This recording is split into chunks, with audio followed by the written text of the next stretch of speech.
Good evening, ladies and gentlemen. This is the fourth installment of the Clubhouse Conversation series where I, Patrick Ellington, the producer and host, interview Black people in professional baseball, whether it be players, coaches, managers, scouts, individuals that work in front offices, or players, and also commentators and announcers as well.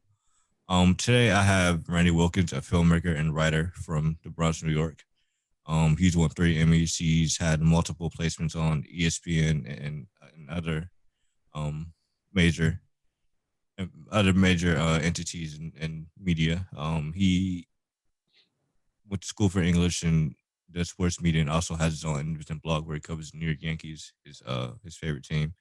And he actually just got a placement to do a 6-part docu-series on Derek Jeter for ESPN Films. Randy, it's good to have you. Thank you. Thank you for having me. It's an honor to be here. Yeah. So when I first kind of started getting traction and getting I'd say attention and getting my name known amongst people on in baseball, right, or Twitter. You came up a lot. I follow you. You run your own you run your own blog for the Yankees, and you're a filmmaker. Kind of go about how your path started growing up. What kind of films you're into, and how your love for movies led you here. Well, movies wise, I wasn't really thinking about pursuing a career in film when I was younger. It Mm. didn't really happen until my senior year in college, and that even happened by accident. But when I was younger, I was into all the big blockbusters. So all the Star Wars films. Um, Spielberg. yeah, the typical like big blockbuster films that everybody watched and was attached to. But I Absolutely. was I was really into Star Wars, and like The Empire Strikes Back is one of my favorite movies, and I Hmm. think that was the first film where it made me imagine things and like take me to a different place and have this sense of escapism. So I just watched Star Wars like back to back to back all the time. So I would say that film, and funny enough, Transformers the movie, the 1986 animated movie, were the two or three or four films that I would always like turn to that felt like a comfort zone for me. Hmm. And then when I was in college, I went to Franklin and Marshall. That was my undergrad, and Okay. up until my senior year, I had dropped all my arts classes, so I needed arts credits to graduate. But up until that point, I had just dropped all of them. I wasn't really into art and art classes and film and all that stuff. That just seemed foreign to me. But my senior year, I needed that credit to graduate on time. So the only art class that was available was a video narrative arts class. And it was basically a film class, introductory film production class that was taught by a professional filmmaker who was an alum of F&M. Her name is Mary Haverstick. Okay. And I took that class not knowing anything about film production, didn't know that something like that was accessible, didn't know a kid from the Bronx could even make a film. I thought it was magic, again, going back to Star Wars. And within 5 minutes of that class, that first class, I fell in love with it and realized that there was a language there that I could immediately identify with and understand. Like Okay. not exaggerating. Like it was 5 or 10 minutes into it after she gave the introduction and gave like this brief overview of how it was going to go, and the fact that film is a language. She played some films and we started breaking it down, and I just got it like immediately. So um, the love for the craft started there, and it just felt natural and it felt instinctive and it felt like it was something that made sense to me, and then it went from there. Yeah, so I kind of know what you mean when you're talking about movies with the door being open, kind of basically like you're stepping in Narnia or something. And for me, my source is my father. My father, growing up, at his house, he had the big DVD towers with all the DVDs in them and Mm-hmm. stuff. He had like 3 or 4 of them sitting next to his TV. So growing up, he'd always sit me down, make me watch movies with him whenever I stayed with him on weekends in Youngstown, Ohio. And it's it really made me such a big fan of movies I am, and it kind of led me down this path when I kind of look back on it, just kind of sitting there with my dad, and also kind of stumbling upon movies as I was growing up and started figuring out what I like and exploring and things like that. So, and when I actually had a similar experience where I worked for someone and made a comic book. They was kind of like apprenticeship or something. Kind of like the mangaka do, but someone I know. It was a group of us instead of just one, but someone who's a professional comic book maker. He's a writer and artist. He kind of introduced introduced us into that world. And then when I started writing scripts, the first scripts I was writing wasn't even screenplays; it was for comic books. And then Mm. I started reading screenplays after that by Alan Moore, and then I kind of bounced into movie screenplays, and that's kind of how I got into what I wanted to do. But I've known I wanted to be a writer since I was like 12 years old. So, Mhm. talk about your baseball career and your baseball career at Franklin Marshall. I kind of did when I was doing my due diligence. They had the injury and how they said you were pretty good and you were looking to go pro, and also going to your film career after you decided to get your degree from English and how you kind of made it intersect with your love for baseball. Yeah, I played at Franklin and Marshall, but I kind of looked at it differently than everybody else. I was the only black kid on the team. It was a predominantly white team. The school is located in Lancaster, Pennsylvania, which is a very interesting city with demographics that are diverse looking at it, but there's no diversity there. It's very segregated. So Yeah, it's like an redlining and opportunity. stuff. Now it's just like it could be redlining, but a lot of it was just like the nature of the demographics. They just don't interact. Okay, to themselves. I mean, it's like that. It's similar. It's similarly like that across the Midwest. I think. Yeah, yeah. So and it's very territorial in a way. So you had the Amish on the outskirts. You had white suburbia closer to where my school is, or yeah, where it still is, obviously. Then you had the city side of it, which was heavily black and Latino, and everybody kind of just had their own turf, and that's where they lived, and they barely like interacted with one another.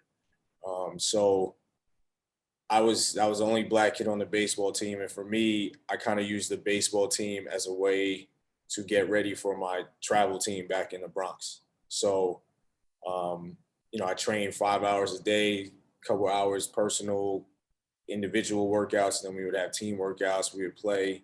Um, but for me, I always did it to get ready for my summer teams.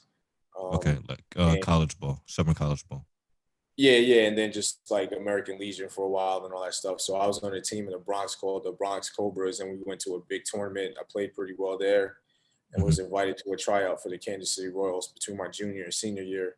So I did that. That was like amazing, like dream What was come that true. like? I mean, it's crazy, man. You have like 50 or 60 guys there that are competing for basically one or two spots, and Right, like getting on their radar. And, if you do well, they could send you to Kansas City for another tryout in front of more executives and scouts. Yeah, scouts. exactly. And then, or they would, you would get on their radar and they would start scouting you, like their regional scouts would start following you. So it was Right. like a big opportunity. It was a little intimidating, obviously, because there's like major league scouts there, and you know that they're there to look at Yeah. you and other Then they other got the guys. cross checkers and all of them there too. So they Yeah, really so trying to find some people. yeah, yeah. So Kansas City at the time, I don't know what it's like now.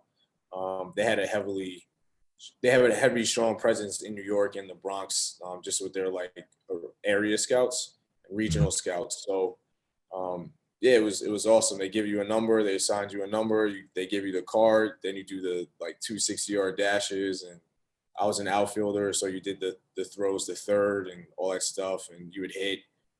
So it was basically like a regular tryout, but it's obviously amplified because you have major league scouts there. And I did pretty well.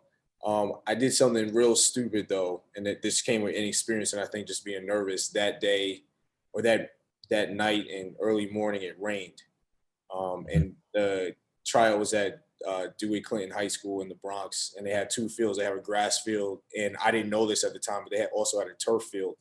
So I'm thinking that the um, trial was going to get moved because it rained. I only thought that they had the grass field, but they had this turf field, and the trial still went on as planned. And I wore these like baggy like wind pants, Hmm. and I had never been at a major league tryout before, so I didn't realize that you were doing the 60s, and it was basically like a regular baseball tryout. I thought it would be something like special and different because it was the majors.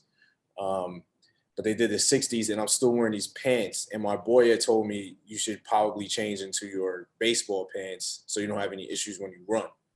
And I didn't listen to him. He had been to a couple tryouts before, and I didn't listen to him. So when I ran the 60, I didn't run as fast because basically the wind, I was just basically like the wind was holding me up because of my pants.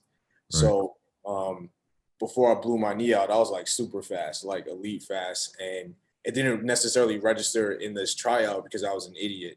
Right. But I And they could have got you locked up then, but yeah. I probably just would have gone straight to Kansas City because I did well everywhere else. Like I asked the scout, like, how did they evaluate me? And they liked it, but he was like, your 60 times were a little iffy. And then I got mad at myself because it was like, I know why they were iffy. Just being stupid and young and ignorant. But I got on their radar, and then a couple months later, I blew my knee out. I tore my ACL, so that was pretty much the end of me playing baseball at any high level because I had to have 2 surgeries, and I was just trying to walk properly again and all that other stuff. It was a pretty bad experience, but that actually led me to playing. Getting into filmmaking because I didn't graduate on time. So I took that film class thinking that's all I needed to graduate on time. I was just going to skate to graduation because I had done all my other requirements. But then this tragic injury happens, and I can't graduate on time because I can barely walk, and I had to like leave school. I had to take a leave of absence. So when I came back in the fall of 2001, I completed my degree requirements, but 9/11 happened. And at that point, I didn't want to come back home. It was just too hectic, and people were recovering, and it took months and I would say years for the city to get back to some semblance of what it was. So in what it that felt time, like. it was just different, and I didn't really have any job prospects because my injury just kind of threw everything off. So I knew I didn't want to come back to New York, and I had been getting my hair cut at this Black-owned barbershop in this predominantly like white area of Lancaster. So they would always joke around, oh, you should just do a documentary on us. You should do a doc on us. And then this light bulb went off, and it was like, well, this is my way to stay in Lancaster and not have to go home if I make this doc. So I pitched the deans at F&M to have me stay around for an extra semester, and I would make this documentary for this arts conference that the school was hosting, this Africana Studies Arts Conference. It was the first one, inaugural edition of it. And they were like, yeah, we love it. It's a great idea. You can stay and just go make this doc. So I made this doc, and I treated it like an English essay. So that's where like my English degree came in, because I wasn't trained in making a documentary. So I just looked at it as a visual essay. Like I literally wrote an outline like I would for any written essay, and I applied it visually. And long story short, finished the doc. We had a big screening for it on campus, and like the room was filled. It was packed house. People were like in the walkways and on the stairs. And it was one of the few times where the residents of the Lancaster community felt welcomed on my college's campus. Because again, those divisions were always there, including the school. Not that it was the school intentionally did it, but that's just how it was perceived by the community. And it brought all these people and communities together. That's when I really caught the bug. And it was like, oh, I can impact people and I can like change things. And I don't really have to say anything to do it. I could just make a movie and bring all different types of people together. So when that happened, like I caught the bug, and it was like, all right, I got to figure out a way to pursue this. And then I went from there. Okay, that's cool. That's really dope. You really talk about the freak injury. Now, did you have like plantar fasciitis, like complications from the injury itself? I know like nowadays, just 20-ish years, medical technology just come a long way. So when people hear, oh, you tore ACL, Nah, it you find wasn't your like way that back, but then. It was like, yeah, it wasn't like that then. Like uh, even I forget about it because I'm so young and I'm kind of used to everything. yeah, it was like, so I still don't like it, but I wasn't a big fan of like long distance running and stay in shape. So I played other sports. Like I grew up playing pretty much every sport except for hockey.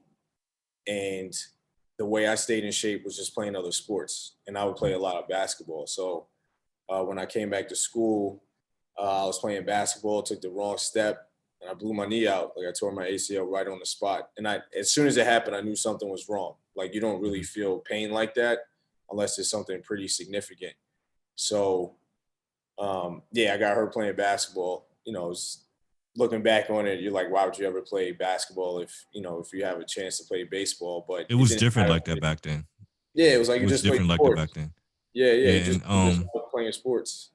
like they have it for professional athletes now when they sign these contracts, but even for the college athletes and stuff, and even high school athletes, there's so much emphasis on specialization and guys not being multi-sport athletes anymore just because of things like that happening, and also um, because of how scholarships are distributed per sport and everything like that. Like Right, in Division One baseball, they're allowed to distribute the least amount of scholarships per team, and I kind of get that from a competitive standpoint of trying to prevent teams like Vanderbilt from stacking a deck every year by signing right, every top tier college player on the planet. But there's also factors of how that economically affects athletes choosing to play college baseball and choosing baseball in general to play to try and get a scholarship. When right. football teams could offer 75 full scholarships, and basketball teams could offer 15 full scholarships to cover all the roster spots. Yeah, and basically It's like 5. So yeah, crazy this number. you get 11.5 for scholarship to distribute to 25 players, which is just crazy to me because Yeah, when people talk about the decline of black people participating in baseball, they really look at the social norms and kind of overlook the fact that it's not the social norms of the game, but it's mostly due to the lack of investment. right, Um, and I read an article you did about the economics of baseball and how they kind of correlate with the racism in the game, also, and preventing us from getting access to the game itself and to fall in love with it. And that was really interesting. Um, Now when your film career starts, you I looked at your MB page and IMDb. I'm sorry, but yeah. I apologize. But when I looked at it, you kind of started out in fiction and then you kind of bounce to sports and you kind of bounce in between. You kind of just do pick up whatever interests you and catch your eye and what you're feeling at the moment, or do you have like a process? No, it's just whatever's a good story, whatever resonates with me. It doesn't Okay. really matter if it's a narrative feature or short or doc or commercial, whatever it is, it's something that resonates with me personally and something that I think that I'm personally interested in the story, and then you go from there. So I grew up under Spike professionally, Spike Lee. So he does everything. There is no boundary or limit to the types of stories that he will tell. He doesn't really limit himself with genres, and I've always felt the same way and try to approach it the same way. So for me, it's what's a good story? Can I tell the story well? Will people engage with it? Is there conflict? Is there an emotional resonance and through line through everything? So those are the things that I look at rather than is it a doc? Is it a narrative? Like which one it is? That because ultimately at the end of the day, it doesn't matter. It's storytelling. So if the Right. story is compelling and you can add complexity to it and most importantly emotion to it, then it's something that I might be interested in doing. So I'm all over the place, like intentionally. It's just stories that I think that resonate with me, and I hope that can resonate with others. Okay. I watched when I was doing my due diligence on you. I watched the documentary you did on Roy Jones in the '88 Olympics. That was really good. I really like how you made everything intersect with that, and also Thank you. kind of delve deeper with how the Olympics really complicates things and how political the Olympics are. Many people really don't understand the strings that countries and sports governing bodies are pulling behind the scenes with the Olympics and how that really matters. And send ripple effects through the political spectrum and through the political world. Right. Um, so, how did you get started with views from 314 feet? Kind of go into that. That seems to kind of be your little your baby. I know every kind of writer has, the side projects they want to do whenever they kind of get things going and kind of exit that beginner starving artist stage. You got some things you can do, so you have more time, etc. Kind of go over that because it's really become something. You have a lot of visibility in Yankees Twitter, and your coverage is also some of the best I see from people who cover the Yankees, whether it be official pundits covering for a working entity or just doing it on our own. So I really enjoy what you do, and I actually got to introduce yourself to my dad. He's a Yankees fan. I'm trying to get him to Nice. convert. I'm trying to get him to convert to analytics, and I'm trying to figure out my approach. But yeah, my dad's from New Jersey. He's from East Oh, Orange. My okay. whole dad's Oh, side of okay. family is from East Orange. Shout out my people in East Orange, Irvington, Newark, etc. I love Yeah, y'all. my dad lives in Um, Irving. okay, okay. Yeah, Yeah, small so world. yeah, it is. It's crazy. Yeah, so with views, it's me, Derek Alvin, Bobby Montano, Matt and Bronio. We're like the original founders of it. And Mhm. it's basically, I guess you could say, the offspring of River Ave Blues, which was one of the most popular sports blogs there was, and definitely the most popular Yankees blog. It was around for about 10 years. With I heard Mike. of it. Yeah, yeah, it was like, See, when go I'm ahead. sorry, my fault, my bad. No, go ahead. See, when I was a kid, I wasn't really into sports, blogs and forums and stuff. I was kind of in the Kanye Twitter blogs and the music and stuff because Yeah, I grew up in the blog era, so that wasn't me. right. So Yeah, it was like River Ave Blues because they were so um, analytical and just pumped out a lot of content. mhm. They really just got a strong following, and I think that they became a resource for a lot of people. And Right. Mike Exisa, who kept it going after Ben and Joe not necessarily walked away from it, but kind of stopped doing the day to day stuff. Mike took it over for himself, and at some point he decided that he wanted to shut it down. But Bobby, Matt, and Derek wrote for River Ave Blues sporadically, and Mhm. they wanted to do something where they could be a little bit more prominent. And by that time, I was kind of being more well known in Yankees Twitter and engaging with a lot of people. And Bobby and I became cool. And one day we were at a Yankees game. We didn't go together, but we ended up realizing we were at the same game. And he just brought up this idea that they were going to do this offspring. And he asked me if I was interested. I hadn't written a guest piece for River Ave Blues, and that kind of gave me some exposure to Yankees Twitter. Okay. Um, and talking about baseball and the Yankees from like a black fan's perspective. Mhm. And Bobby asked me if I was interested in founding this site with the rest of the guys. Also, Steven Tidings. I can't forget Steven. Um, and I was like, yeah, sure, I'm down. Like I felt like there was a void that River Ave Blues opened up, and there was already an audience that wanted something like River Ave Blues. And I think having Just in that vacuum. yeah, exactly. And I think having the guys that wrote for River Ave Blues like already had a connection to people and understood how it worked. And then we put our own spin on it. We did things a little differently, but we kind of filled in this hole that was there for Yankees Twitter. And I think because we kept that tradition going, and in my opinion, we had like really good analysis and we're honest about stuff and like really dug into things and just went about it in a smart way. I think people gravitated towards it, and it filled the hole, but also we got new followers because I don't always write analytically. Like sometimes because I'm a filmmaker, I think more of like the story angle or like the bigger picture stuff. The So it's commentary like and stuff.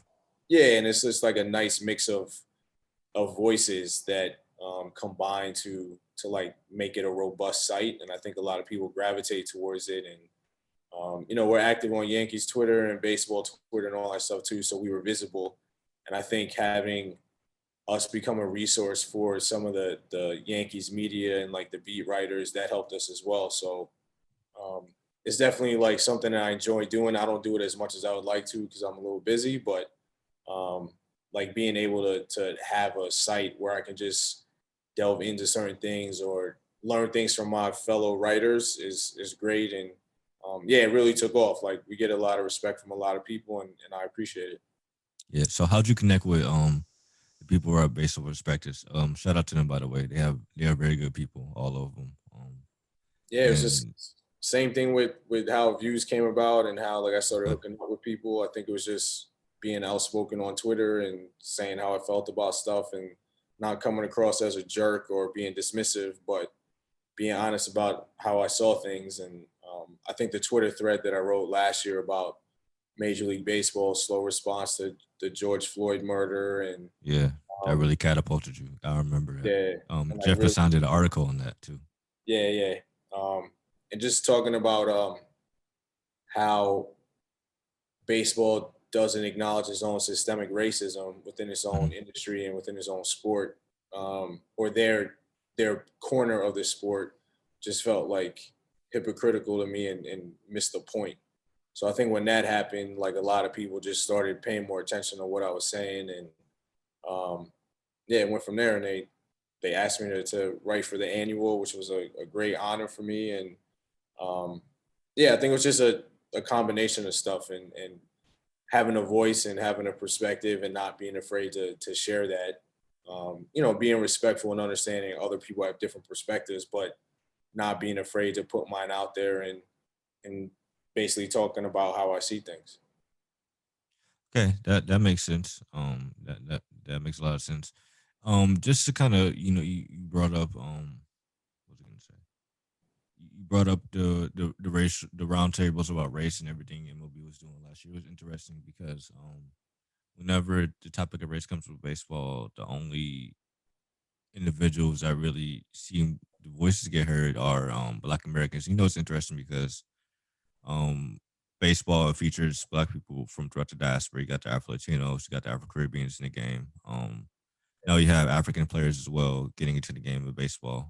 And I feel like you being from New York, you grew up around a lot of Black people from throughout the diaspora and kind of deal with them, interact with them on a day-to-day basis. Probably have friends and things who kind of reflect this observation. But what do you think baseball could do to kind of bring them into the fold as well, especially the Afro Latinos and specifically the Afro Caribbeans, Afro Latinos in baseball. They have prominent visibility. It seems like a lot of legacies of Afro Latino players like Roberto Clemente or Minnie also, where they claim their blackness on record, and that seems to get whitewashed out of their narratives. So Yeah, I mean, I think a lot of it is investment and yeah, recognition, and helping to build infrastructures where baseball is a part of the communities. mhm, Like I think if it's something that they really want to expand upon and improve upon, then there needs to be like true investment in the infrastructure of baseball in communities. You right. know, and that goes beyond like playing. Like Yeah, visibility, promotion, yeah, but even events. right, but even writers, Yeah, like so, dialogue definitely too. The writers need to be more progressive in their viewpoint of race in the game, in my opinion. Also, yeah, but that requires like investing in people to develop their voices and partnerships where yeah, young people, young Black, Latino, Asian, LGBTQ plus, like all those perspectives are cultivated and supported.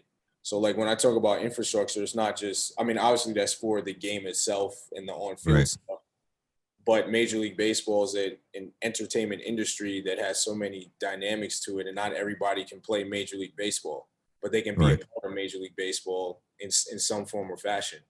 Even with right. like R&D and like engineering Yeah, and um, analytics and like all these things, there's so many facets to it that you know so many different perspectives can be brought on board through so many avenues that I think just investment in infrastructure and a robust investment hmm um, and a diverse investment can lead to changes in perspective and addressing some of the things that we're talking about. So like for okay, me, it's not just like adding more players, which of course is the number one thing that's at the top of everybody's list. But you want broadcasters, you want journalists, you want people in the front offices, you want people in R&D, you want people in scouting departments, you want them across the board because that's owners as well. ultimately owners. I mean, ownership is a little different because you gotta have a lot of money, so that becomes like a Definitely. more American. That Yeah, but becomes I like an mean, American problem. You know what I mean? Yeah, Um, well, that's capitalist problem, but I mean that's a whole yeah, different yeah, thing in well, itself. We could go yeah, about that another day, man. We don't gotta do that yeah, today because we'll be here till tomorrow. yeah. But I wanted to talk about the Derek Jeter docu series because I mean when the news of that dropped, and it was actually right after I watched your the Roy Jones doc, and like my mom went just I was like it was perfect to me, it was perfect timing because I know we had schedules a couple weeks ago, and then that happens. And Derek Jeter isn't my favorite player, but as a black person growing up in the game, who loves the game of baseball, Derek Jeter was just that guy.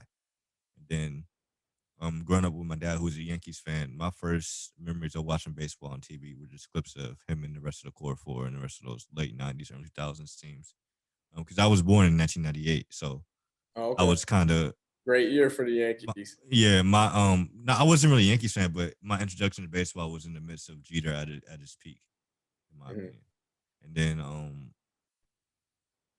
kind of as the 2000s went on, my favorite player wound up being CC Sabathia, naturally. Makes Just sense. Yeah. um just that representation is big. I know for you having Jeter and Bernie Williams and those other guys in that Yankees team was a similar thing as CT was for me that help you grew your attachment to the team, was to see people who look like us Right. out there doing it. Yeah. For me, Go over it was like go over. Okay, my Derek and bad. Bernie were like at the top of that list for me. Mhm. So yeah. So I want to go over the process. How did you get the placement for that? Because it's by the producers who did the Jordan documentary, ESPN. How did that work? Because I really am not really privy to that side of the industry. Of I know the process. They kind of reach out. You have feelers out, I negotiations, and can't everything. I can't talk too much about it because they Okay, I want to. apologize. I'm Like, sorry. no, that's all right. They don't want to. We want to keep a lot of things under wraps. But Absolutely, no, I'll get that for sure. Just talk about what you can talk about. And this is just when it happened. I'm like, okay, I got to ask him about this. There's no yeah, point in yeah, me no, it doing makes this sense. if. I mean, I think the one thing I will say is that since the announcement, I've seen a lot of people like fantasy book it and Mhm. kind of like put out what they think should be in it or shouldn't be in it, and They kind what. of ruin it for themselves with expectations and stuff like that instead of No, kind it's of just fine, man. It's cool. I embrace it. That means that like people are engaged with it. There's nothing wrong with okay, people fair enough, talking fair about it. enough. So it's just so. I mean, I will say that it will be a robust story, Okay, and that we we don't want it to be like a baseball highlight package. You know what I mean? So like it's going to be storytelling, and um, it'll be a robust story that will go beyond people's expectations and what they think the story and the series will be. Because okay, I know that so many people are curious about what could we talk about, and in my opinion, there's plenty of things to talk about. So we're gonna get into all that stuff, and um, it'll be good. It'll be good. cool. I'm very excited. And when you said you were a mentor of Spike Lee, that was really cool. Spike Lee was one of my favorite film directors growing up, and I actually went to Morehouse because of him. Oh, But okay. so Yeah, um, the big Morehouse yeah, connection. yeah, I've seen him on campus a couple of times just walking and stuff. It happens. Like you'll see Samuel Jackson somewhere just sitting on the bench reading a book. It's Yeah, very yeah, funny. yeah. Um, yeah. So what was that? I know you can't really talk about the process of you being in it, but I kind of want to ask you about your feelings. As you were kind of going through the production, pre-production, everything for doing the docu series. Um, I know it's as a Yankees fan, as a huge Derek Jeter fan, and as a huge baseball fan, as a black man, you kind of um I'm sure you're taking the opportunity very seriously to pick a story that hasn't been told and make it robust and do it. But um, how stressful was the process of doing this, and how was it trying to sift out what you want to talk about and how you want to talk about it, and trying to take what's in your mind and kind of mold it into the docu series. I mean, it's like any other project, really. I mean, you try to find those emotional beats. You're trying to find the things that people will engage with, and Mm-hmm. um, you don't want it to. You don't want to limit who feels like they or privy to watching it, or feel like they're shut out from watching the film. So that's true with this one, but like anything that you do. So like let's take Roy Jones as an example. A lot of people don't watch boxing. A lot of people don't know Roy Jones' career. A lot of people don't know his amateur career. But the whole point is creating a narrative where people can connect to him regardless of their interest in boxing or in Roy himself. Like it should be somebody where, if you just saw him walking down the street, you'd be interested in hearing his story and creating that emotional connection. So like when you build it out, you're thinking about what are the things that are universally understood by anybody. So like sacrifice, disappointment, working hard, working towards a goal. Those are things that are not specific to boxing, baseball, filmmaking. Is universal. So you try to find the things and the emotional beats that people can connect to, and then you add the specifics on top of it. So you try to figure out like what are the themes that are important in the story or in a person's life. How do you communicate that well? Like how do you build and develop those emotional beats so that when you talk about specifics, people will follow along with it because they're engaged and connected to the like universal stuff. So that's basically like the foundation of my process, at least. It's like, what are the things and what are the beats that anybody, regardless of demographic, age, background, experience, life, whatever, they can immediately understand and connect to. And then once you have that established, then you just build out the specifics to help tell that story according to the person's life or whatever it is we're talking about. So like you always try to build like a universal foundation and then you build on that. And then, if you do your job and you develop it well, then people are going to respond to it. Like regardless of if they're into the subject or not. Like there's a bunch of stuff that I've seen over the years on topics that I would have never even thought about engaging with. But the filmmaking is so good and the storytelling is so good that you're hooked, and you're invested in it. So it's the same thing with this. Whether it's Roy Jones, Derek Jeter, Spike, anybody, that's what you're trying to go for, that emotional connection. So everything in the process is rooted in accomplishing that, and then you go from there. Okay, that makes. I'm about to rewatch it a couple times. I'm writing this stuff down because Yeah. you got it, bro. Yeah, I really like how you came up with a universal process and you're tweaking and adjusting it for whatever the project is you're working on in the role you're in. Basically, is what you're trying to say. Very. Yeah, it's like whenever, like the big thing is whether you're writing or making a song or making a film, like you always want to create an emotional connection. Like that's what people are going to these things for. Like they want to connect with others.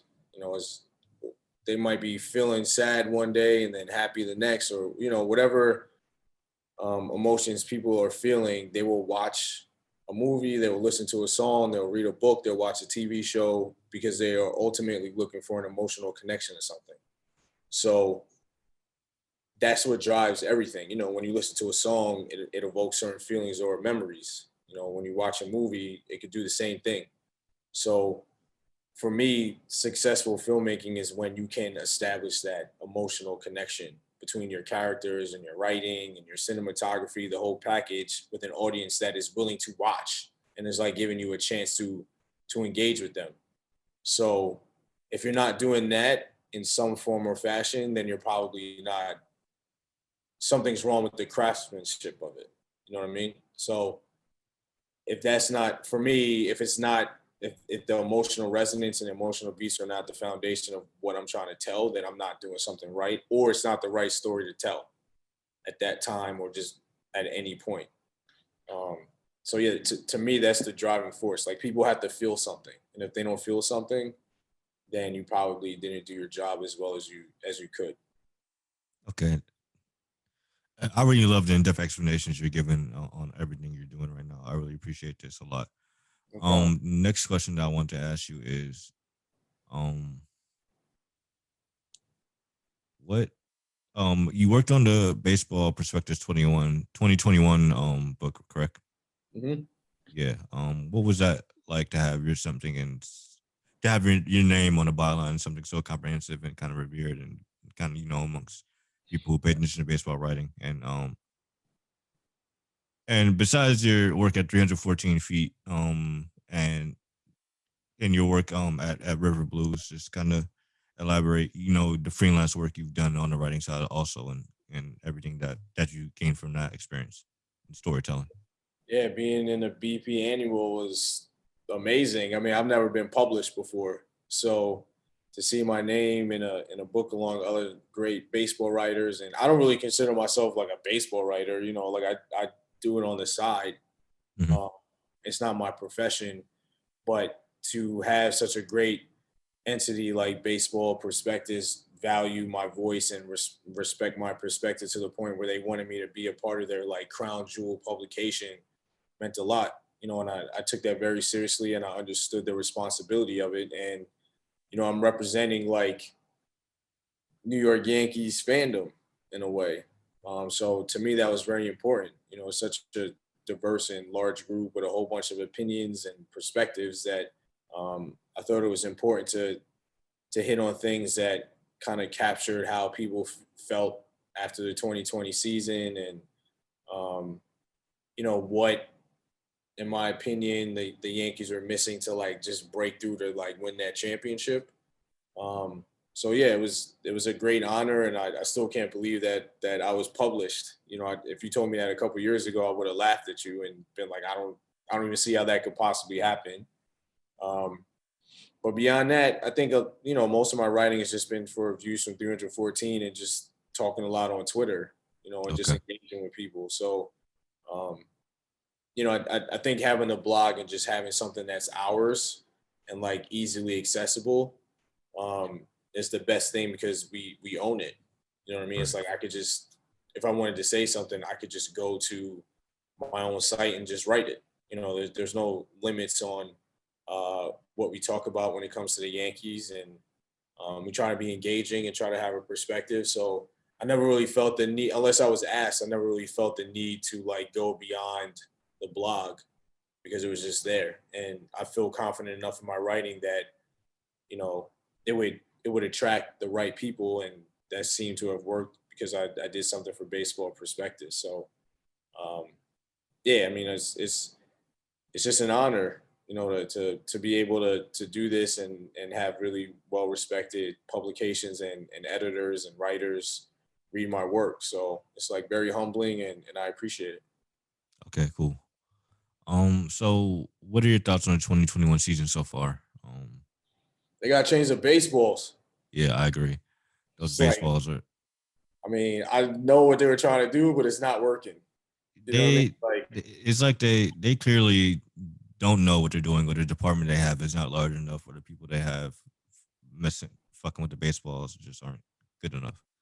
yeah, It's like that seems to be the number one thing is like equipment. You know what I mean? yeah, Like it's the baseball. Like find a happy medium between like the the players juice and the ball. hitters and the position players, and I mean the position players and the pitchers, and call it a day. Like get your 2014 baseballs or something. I don't know. Just Yeah, yeah, it's not good. Like, and I'm not somebody that like is complaining about the three outcomes. Like oh no. strikeouts to me are they're part of the game. Like it's an action play. It's just I you mean, have to. it's with how good pitchers are, hitters are gonna strike out more. That's just how it Yeah, is, and no yeah, one and people act like they've never been through a dead ball era before, and it's just kind right, of because it's happened in a different way that they think is just honorable. right. Which is So I think the first thing they need to do is figure out what they're going to do with the baseball. I mean, it's they need to do better. I mean, I and then agree. again, it's just somebody that doesn't really care about the three outcome thing, but like this is getting ridiculous. You know what I mean? Like you see balls that should be home runs that aren't going anywhere. Like in the Yankee game today, Mike Ford crushed the ball at dead center field that would have been out like with the other ball easily and deservedly so. And like it died at the warning track. The Yeah, guy's busting back like he's busting his ass to get to the spot, hoping he catches the ball, and then all of a sudden it just dies. You know what I mean? And then he's like camped under it. He was nowhere near the ball, like when it was hit. So those are the plays when you realize that there's something up, and they just need to fix that. So once that's fixed, or if it does get fixed, then I think it'll be better. But it's skewed a little bit too much to the pitching now, um, and they don't need any more help, in my opinion. I mean, yeah. they're throwing gas with like filthy breaking balls, and they're tunneling, and they have like all those technological advances that hitters don't really have. They got to balance it out a little bit. Yeah, it's funny because I mean, when you can tell by most people's stance that they don't really realize how much hitting is kind of more art than science, and pitching is more science than art, but they're still both. And how organizations have really cracked the code for pitching, and it's not. No one is, being metaphorical when they're talking about pitching taking a quantum leap, because they pitching really has taken a quantum leap with just technology and the way they're infusing biomechanics and bioengineering and science into all this stuff and aerodynamics and things like that. And they're literally breaking the game of baseball. I mean, right Yeah, now. That's literally what they're yeah, doing. yeah. It's video game stuff. Like, I mean, Jacob DeGrom is a perfect example. They drafted shortstop out of Stetson, who's a converted arm, and they say, "Hey, he's pretty good. We're gonna let him pitch, and we're gonna." But I mean, Jacob DeGrom's a unicorn in anyways. But I mean, just how he's gotten better just by applying technology and also figuring out more efficient biomechanics to get faster. It's just he's the I think he's a personification of what the peak modern pitcher is. He has power stuff, but he also can control it. And I feel like when people kind of say, "Oh, you guys are controlling the ball," well, no, I mean you can't throw low strikes anymore to modern day hitters. They're just gonna loft out the park. You gotta try and get more swings and misses and get guys to expand the zone too, with the three true outcomes being more emphasized nowadays as well. But I also feel like people aren't giving hitters enough time to adjust as a whole entire entity also to what has happened during this decade. And Right. they're really Yeah. they're not giving enough time for the pendulum to kind of swing back naturally. And the game plays itself out. That's what makes baseball what it is. But the moving the mound back or something like that is just too drastic. It's the ball, like you said before. Yeah. Like Yeah. Sarah's dropped an article about it. Billion other people drop articles about the ball and how it's literally causing pitchers to have even more velocity and movement on their pitches now. And it's like, and when they put it into play, it's dying and things like that, and it's staying up, and it's just it's Yeah, it's bad. the It's, ball. it's I bad. mean, it's the It's ball. I bad. mean, the ball is the most important thing in the game. So, Mhm.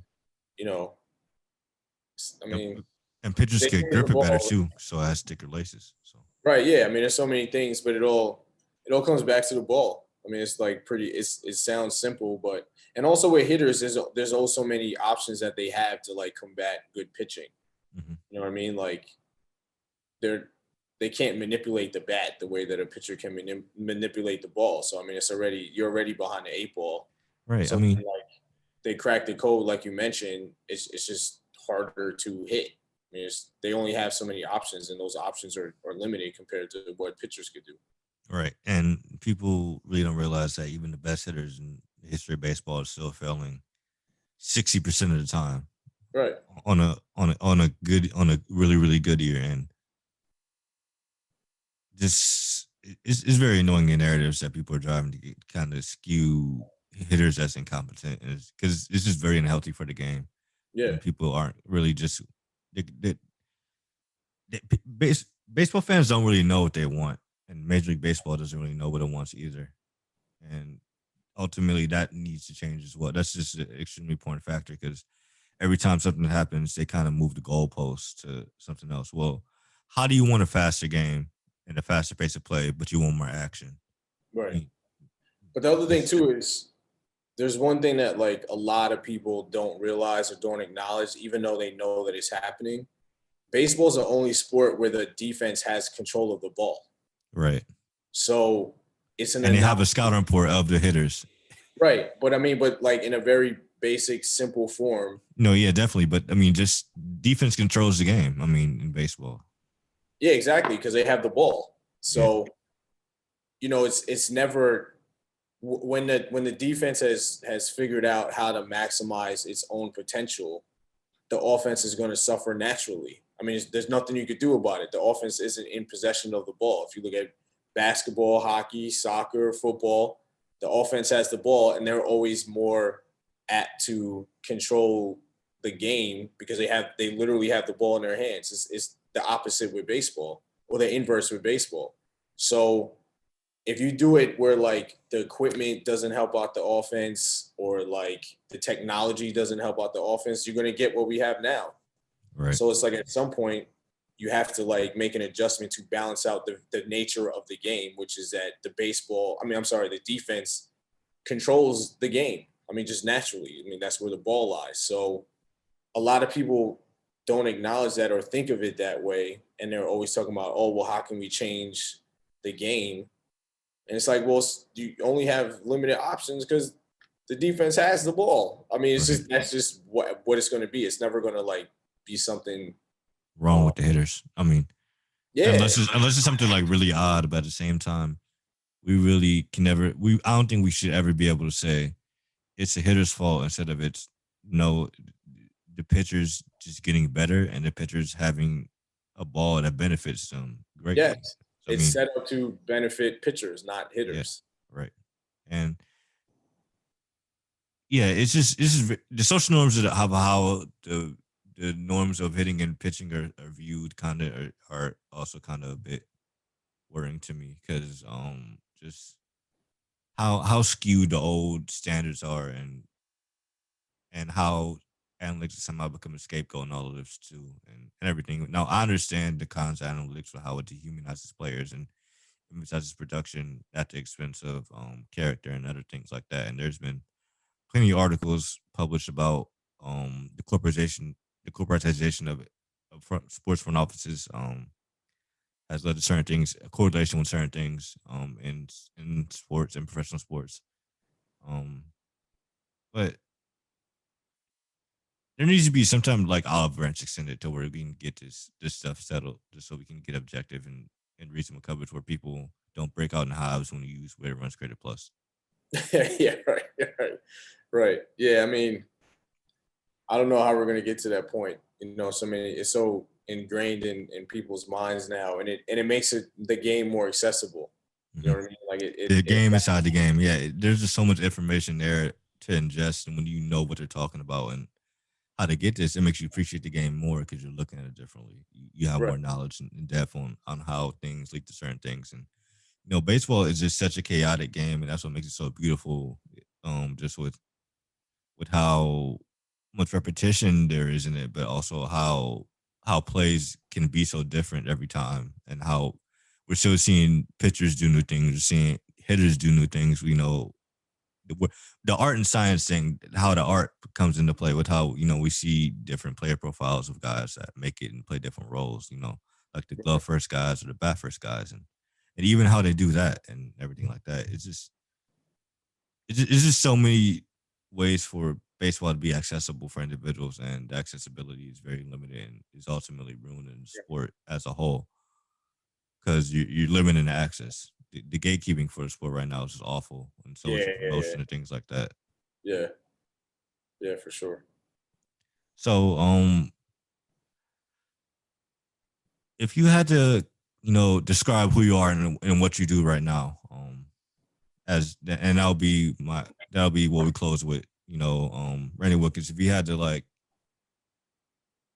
3 sentences to tell somebody who doesn't know what you do, and what would it be, just so we can have something to close off with in case people skip to the end or something? That's a good question. Um, I think someone that's passionate about things that inspire and motivate him and um, bring joy to his life.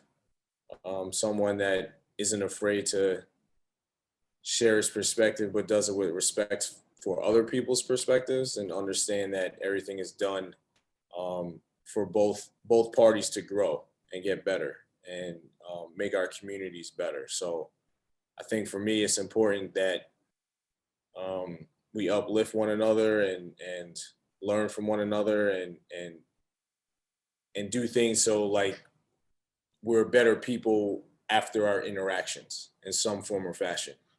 And someone that really values doing the things that makes him happy and not conforming and sacrificing things just because I need to do X, Y, and Z. But I chose a path where my happiness and my joy was going to come first. And I've really leaned into that. So filmmaking makes me happy. Baseball makes me happy. Those are the things that bring balance to my life emotionally and mentally, and just bring a lot of happiness. And to me, that's the most important thing. And I wasn't and still won't let things get in the way to prevent that from happening.